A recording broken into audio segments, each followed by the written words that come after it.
Hello everyone and welcome back to another video from Apps Academy.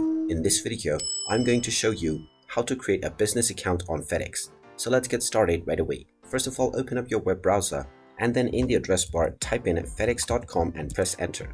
You will now be taken into the official Fedex website. Now click on the sign up or login option at the top right corner and then click on sign up/login. You will now see the login page within which you will see the create a user ID button. Go ahead and click on it and this will take you into the sign up page. Just enter your first and your last name followed by your company name.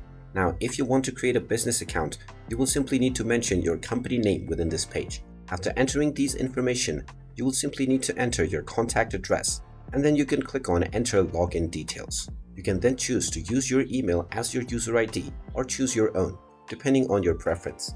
Now create your password and then type it in once again for confirmation. You can then click on the I agree button for the security and privacy policy as well as terms of use. Then click on create my user ID and now your business account has successfully been created. And now you can start using your Fedex business account right away. And there you have it. That is how easy it is to create a new business account on Fedex. If you find this video helpful, make sure you hit that like button and subscribe to our channel if you haven't done so already. Also ring that notification bell to never miss another update from us. Thank you for watching and I will see you again in the next video.